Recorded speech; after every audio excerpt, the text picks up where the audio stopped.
480 odd Ks.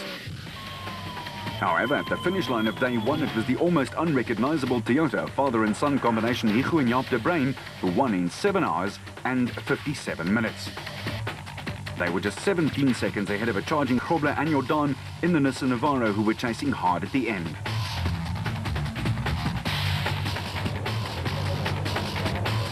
For Alfie Cox, it was the end of a dream to win in a production car, on 2 wheels and in a special. And an unfancy team, the Silwalds, led the special vehicle category home with another father and son combination, the Harpers, hoping to make the Sunday a fine Father's Day for one family with a victory. On day 2, the De Bruins had a lot of hard thinking, strategizing and driving to do. They'd never won a major race such as this on the off-road calendar before, therefore they were in uncharted waters. The McLaren Excel dealer team Toyota screamed away from the line. As for Grobler and his longtime navigator Francois Jordan, they were ready to do the business. Mark Corbett and Rudy Balzar's Nissan made it 3 versus 2 in the Japanese manufacturer's battle up front.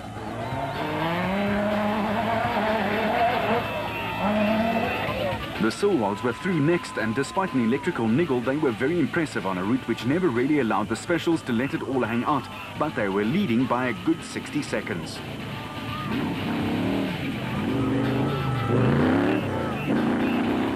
Twice winners last season, the Harpers were slowly edging their way closer and had made their way past 1 or 2 of the production cars. Nick is a cagey old fox at the best of times. While Visser and Badenhorst are also 2 wily campaigners who know their way around the African bush. It showed. And third spot in the specials was still firmly in the grasp of Variawa and Rousseau, who were 6 odd minutes behind the Harpers. The Motorrad team lost Cox early on day 2, but team manager Hutchison kept the black and silver flag flying. They were just more than 10 minutes behind Kali Sewald, but kept Variawa honest all the way, while Harkus just piled on the speed and the skill to slip into 4th in the SP class with the Ford Ranger. The absolute bat of Clint Gibson and Mike Brown was up into 5th place after a smooth start. Keep in mind that they were 23rd overall and 12th in class after the prologue. With the Ford of the defending SP class champions, Woolridge and Schulthammer carving their way up the field to get into 5th place in the production car class. A fine run, even though he almost collected that gate post.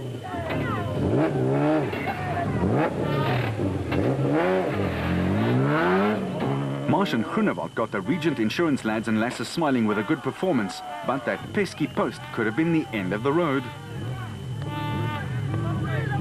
They were up into 6th.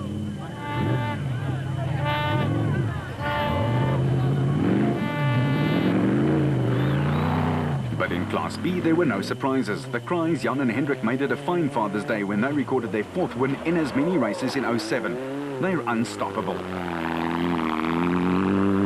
Cronje and Birken ground to a halt, but when Berthold hit the same stump as they did, they stole some parts off the Hilux and limped to the finish line in 7th place, a good recovery.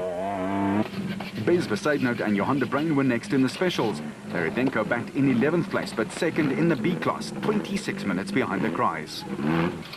With Louw de Bruin and Rudy Brits 3rd in class, just 63 seconds further back, pushing the Edenko boys all the way home. In 8th overall, it was the ever-improving Bloemfontein-based Roacon crew of George and Sharon Barkhuizen, who were 38th overall at the start of the race proper. A phenomenal performance. And Ford fans would have been very pleased to see Peckham leading the Nissan of Zermatten, but not for long, as the Rhoby man and his brother Maurice streaked by to take the lead in Class D. With Malcolm Koch and Wayne Brink in their Castle Toyota in 2nd, 2 minutes further back, their teammate Brian Martin racing in Class E was in turn just 10 minutes down on Peckham. In Class S, it was one-way traffic as Richard Schilling wrapped things up and only had to keep it on the road and compete to win. At the line, though, it was Duncan Voss and Richard Leek who piloted the proudly South African Nissan Navara home in 14 hours and 53 minutes after driving within themselves, yet with enough speed not to have to let the lead get too far away. Nissan made it 2 for 2 as Corbett and Balzar brought their Navara home just 6 minutes down.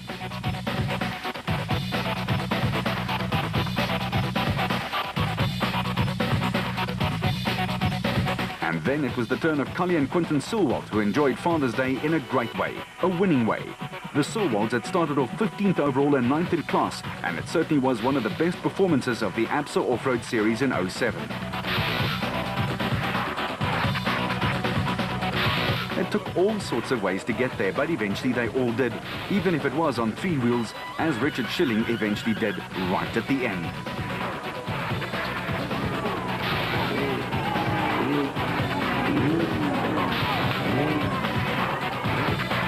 At the top of the championship log at the halfway mark of the ABSA Off-Road Series, it's Vos who leads Grobler by 12 points with Cronje 27 down. The Buckhuizens have crept onto the top 10 page with yet another good showing in Class E. And the top 20 rounds out like that. The Harpers, who have exactly 10 points in hand over Hutchison and Bergman, while Varayawa and Rousseau will be ready to bounce, but right off Alfie Cox at your own peril. And the lead in Class B hotly contested, while it's Schilling and Davies all the way in Class S. Until next time, you keep it on the road, we'll keep it off-road.